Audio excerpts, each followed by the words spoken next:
visión que recibí me conquistó y me hizo renunciar a lo que soy.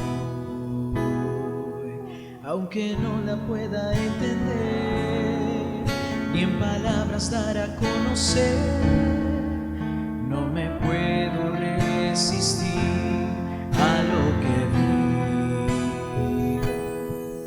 Lo que eres, Dios, es ser en mí. En gloria me harás parte de ti. Me entregaré, nada me impedirá luchar contigo, y así por el camino estrecho sigo, olvidando ciertamente lo que queda atrás. Me entregaré, prosiguiendo rumbo al amor perfecto, avanzando para lo que he sido hecho, sumergirme en tu esencia y unirme a ti. Me vuelvo loco, tus promesas se acercan finalmente, tú y yo seremos uno para siempre, la perfecta alegría viviré al fin. En gloria,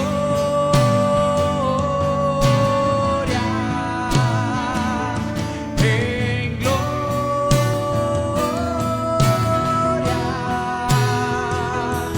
en gloria.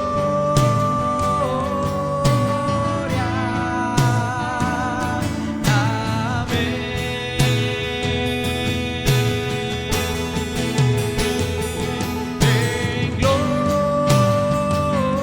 gloria, en gloria,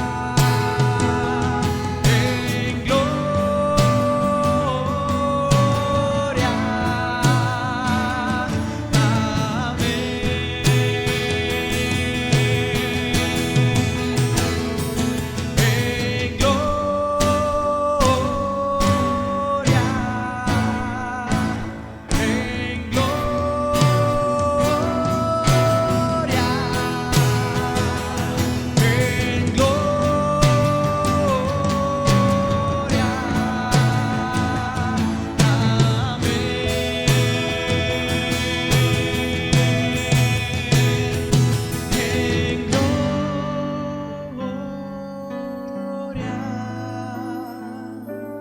En gloria, en gloria, en gloria.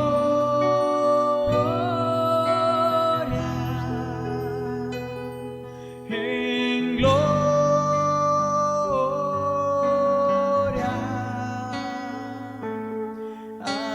amén.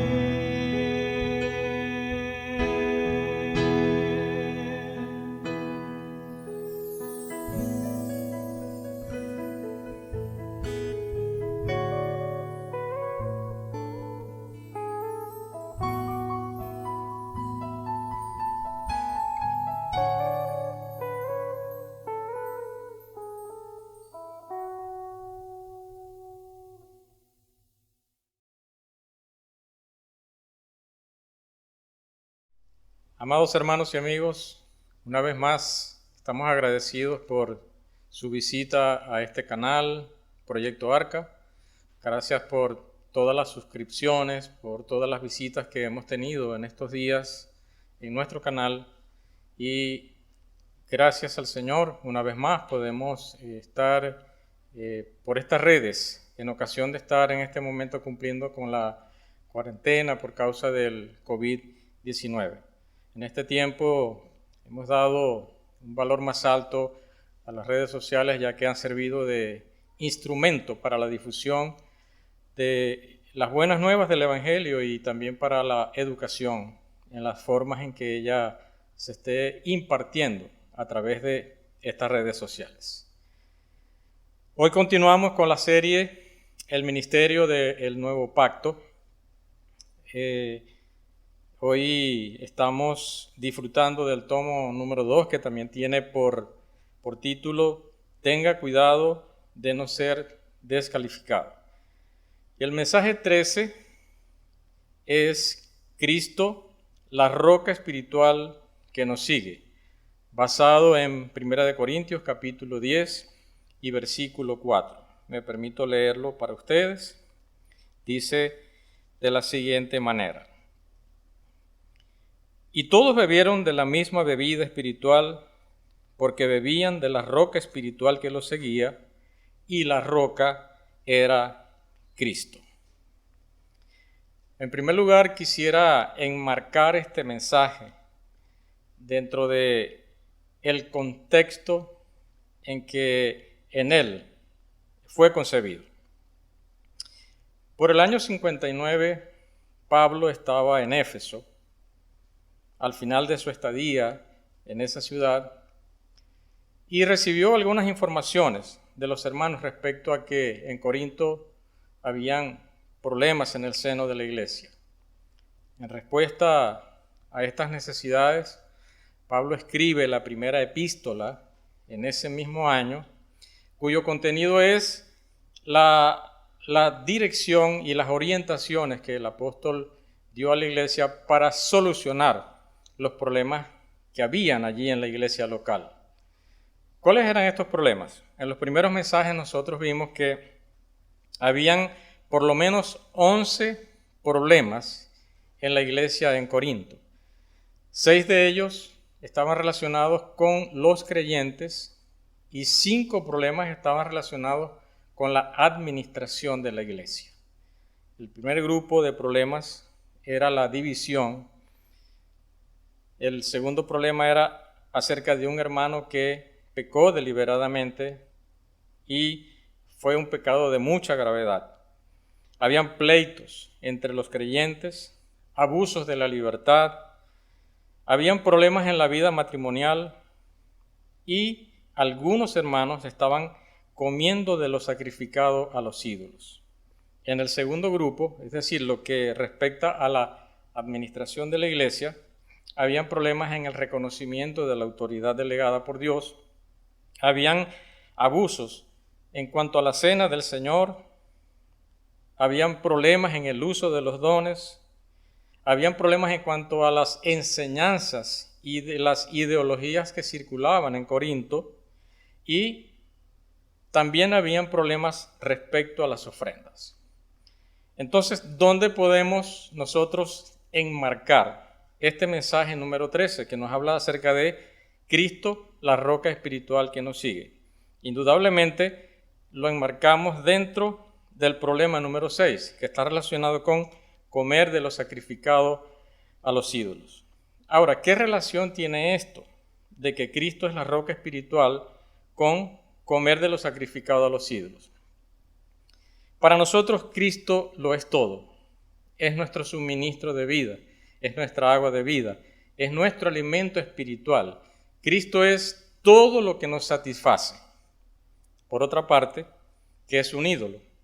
Un ídolo es todo lo que reemplaza a Dios en nuestro vivir. Todo aquello que nos dé satisfacción, aquello en lo cual nos complazcamos fuera de Cristo, llega a ser para nosotros un ídolo. Por eso, Cristo debe ser el todo en esta carrera que tenemos por delante. Él es esta roca que nos sigue mientras nosotros corremos esta carrera. Y hablando de correr, permítanme leer un versículo que está en 1 Corintios, en el capítulo 9, y el versículo 24. Vamos a leer la palabra del Señor, dice de la siguiente manera: ¿no sabéis que los que corren en el estadio, todos a la verdad corren, pero uno solo se lleva el premio? Corred de tal manera que lo obtengáis. Hay una carrera que nosotros estamos corriendo en este tiempo, y esta carrera también la corrió el pueblo de Israel en la antigüedad. ¿Dónde comenzó para ellos esta carrera? En el capítulo 12 del libro de Génesis, nosotros vimos que Dios hizo una promesa a Abraham. Dios le prometió una tierra ancha que fluía leche y miel, donde él y su descendencia serían multiplicados como las estrellas del cielo, como la arena del mar, y que en esta tierra Dios pondría su nombre para gloria de todas las naciones. Entonces, ¿cuándo comenzó realmente esta carrera? Primero, antes de que el pueblo de Israel llegase a la tierra de Canaán, Dios mismo le había profetizado a Abraham en Génesis capítulo 15 y versículo 13, que ellos habitarían en un país ajeno, donde serían esclavos y serían torturados por 400 años. Indudablemente, este país, esta nación ajena, es Egipto, donde el pueblo de Dios llegó a habitar por conducto de José, cuando hizo venir a Jacob su padre y a sus hermanos. Ellos habitaron en tierra de Gosén, gozaron de los privilegios de esta tierra, pero dice la palabra que se levantó luego un faraón que desconoció a José, y a partir de ese momento el pueblo de Israel comenzó a servir en extrema esclavitud. Pasaron 400 años. Al final de estos 400 años, durante la séptima plaga, que fue la plaga de la muerte de los primogénitos, el pueblo de Dios celebró la Pascua. Y esta Pascua marcó la salida del pueblo de Israel de Egipto. Ellos salieron, dice la palabra del Señor, camino hacia el desierto, siendo guiados por una columna de nube y por una columna de fuego, las cuales alumbraban durante el día y durante la noche. Esta columna de fuego que iba delante de ellos les guiaba durante la noche, y la columna de nube les guiaba durante el día en su trayectoria. Sin embargo, hay un detalle muy curioso en todo esto. La palabra dice en Éxodo capítulo 13 capítulo 14, versículo 19, que el ángel que iba delante de ellos y la columna que iba delante de ellos se puso detrás del pueblo, es decir, se colocó en su retaguardia. ¿Por qué digo que esto es curioso? Porque tal vez esto coincide con lo que dice 1 Corintios capítulo 10, versículo 4, donde dice que Cristo es la roca que nos sigue. Pues el Señor se colocó detrás del pueblo para que los enemigos no pudieran alcanzarlo. De modo que Dios no solamente estuvo delante de ellos, el Señor también estuvo en su retaguardia para guardarlos de que Faraón y sus ejércitos pudieran alcanzarlo. Seguidamente ellos cruzan el Mar Rojo por mano poderosa de Dios. El pueblo de Israel atravesó el mar en seco, pero detrás de ellos Faraón fue sepultado con todos sus ejércitos cuando Dios nuevamente hizo que las aguas se juntasen. De modo que este hecho histórico representó para el pueblo de Israel el bautismo en la nube, pero también representó para ellos el bautismo en el mar. Una vez que el pueblo de Dios llega al desierto, comienzan una peregrinación que se extendió por 40 años. Ellos llegaron al monte Sinaí, donde Dios se les apareció, les dio su palabra, les dio sus leyes, para que ellos le sirvieran a Él y para que estas palabras les sirvieran de ayuda hasta llegar a la tierra prometida, a la tierra de Canaán. Una vez el pueblo de Dios en Canaán, sería el reino de Dios, sería establecido por ellos, y así Dios tendría una expresión de su gobierno en la tierra. De modo que esto marca la trayectoria del pueblo de Dios, o marca su carrera en el Antiguo Testamento. Una carrera que se inició en Egipto y que concluyó con la toma de la tierra de Canaán. Sin embargo, lamentablemente, en el transcurso de esta carrera, el pueblo de Israel murmuró. Ellos llegaron al desierto de Sin, eso está registrado en Éxodo capítulo 16, donde ellos murmuraron por alimento. Ellos comenzaron a recordar cuando se sentaban a las ollas de carne, cuando comían los panes en Egipto, y esto fue escuchado por Dios. Dios no respondió a su murmuración, pero sí atendió a su necesidad. Por eso el pueblo de Dios tuvo de parte del Señor durante las mañanas el maná que descendía del cielo, y Dios también les dio o los alimentó con carne por las tardes. Seguidamente, ellos arribaron también en este desierto a la tierra de Refidim, Éxodo capítulo 17, y allí volvieron a murmurar, y en esta oportunidad murmuraron por agua. Ellos se quejaron contra Moisés y le dijeron: pero bueno, Moisés, nos has traído a este desierto para morir de sed. Pero, aleluya, una vez más Dios, atendiendo a su necesidad, instruyó a Moisés para que golpeara en Horeb aquella roca de la cual fluyó agua en abundancia, y así el pueblo de Dios pudo saciar su sed durante su trayectoria por el desierto. Y esta es la figura que Pablo utiliza cuando dice que Cristo es la roca que lo seguía. Esta roca siguió al pueblo de Israel supliendo su sed hasta que ellos entraron en la tierra prometida.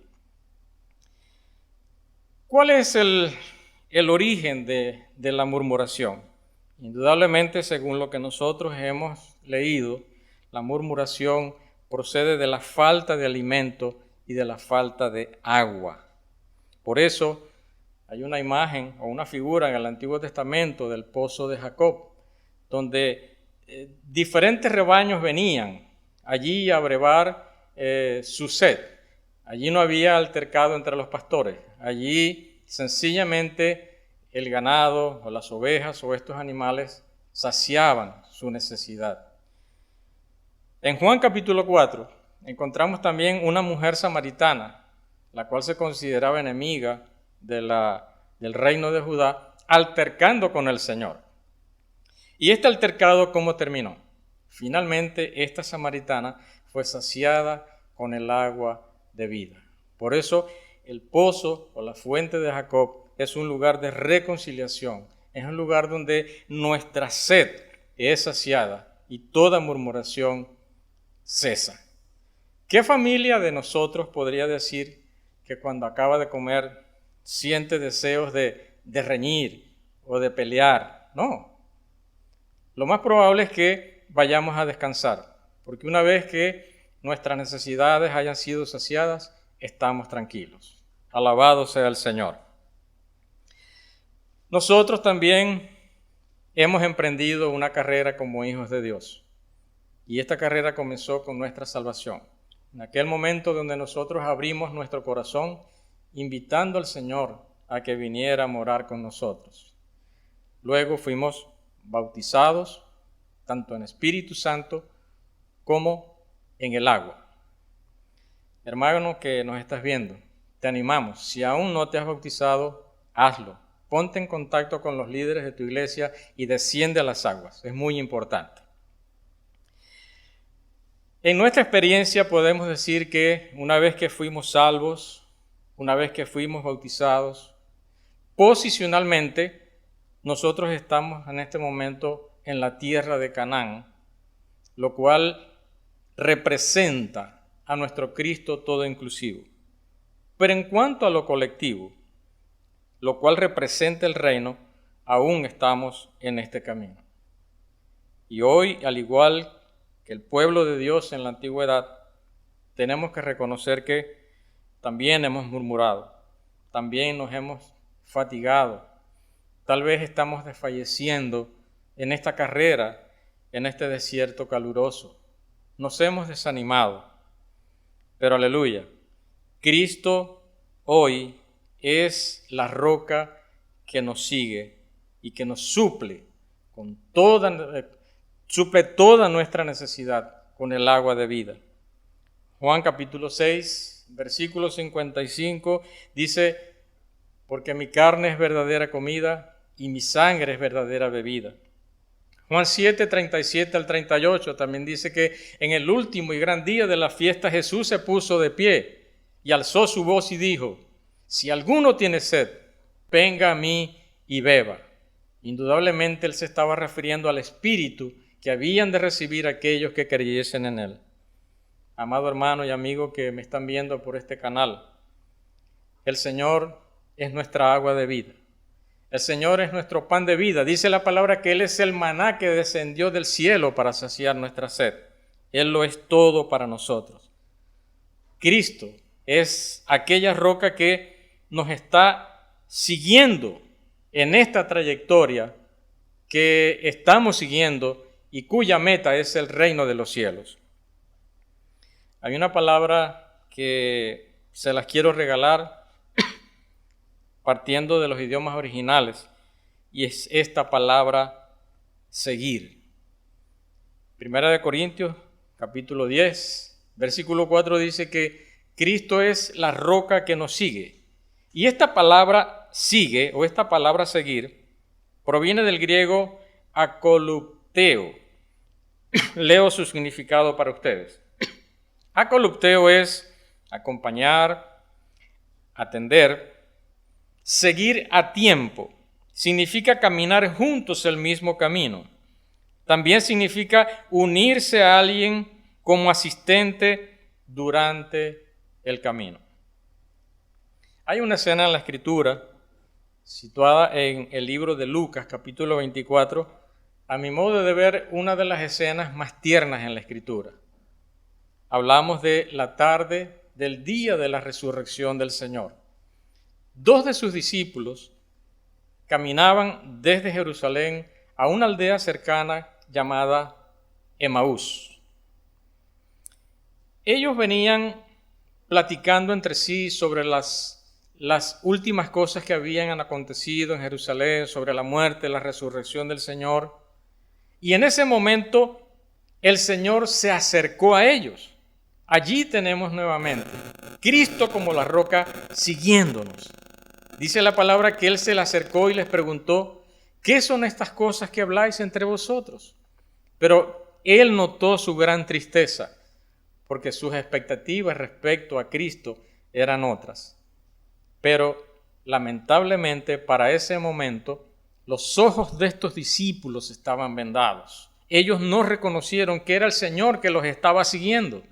Sin embargo, el Señor les abrió las Escrituras y dice la palabra que comenzó a relatarles todas las cosas concernientes al plan de Dios partiendo de Moisés. Una vez llegados a la aldea, estos dos discípulos le rogaron al Señor que se quedara porque ya era tarde. Se sentaron y en ese momento dice la palabra que el Señor partió el pan y les dio. Y en ese momento sus ojos fueron abiertos y ellos reconocieron que era el Señor. Alabado sea el Señor.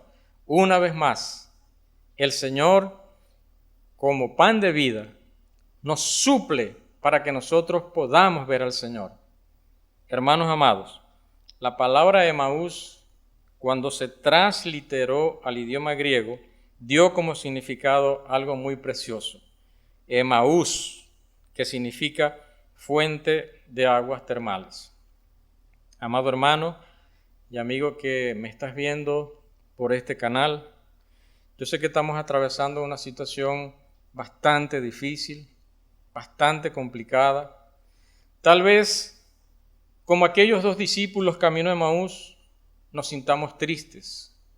Tal vez pensamos que Dios nos abandonó o que no está con nosotros. Pero aleluya, si comemos el pan de vida, nuestros ojos pueden ser abiertos y podemos ver con claridad que Dios nunca nos ha abandonado. Él siempre ha estado con nosotros. El Señor le dijo a sus discípulos: he aquí, yo estoy con vosotros todos los días hasta el fin del mundo. Por eso, confiemos en el Señor. Confiemos en el Señor. Su presencia está con nosotros. Aun cuando nuestros sentimientos nos engañan, creamos, hermanos, que el Señor es la roca que día a día nos sigue. Él está en nuestra retaguardia, como los pastores. Cuando velaban o cuidaban por sus rebaños. El pastor no se colocaba en la delantera. La posición del pastor siempre estaba en la retaguardia, porque de allí tenía un ángulo para poder mirar todo su rebaño y cuidar de él.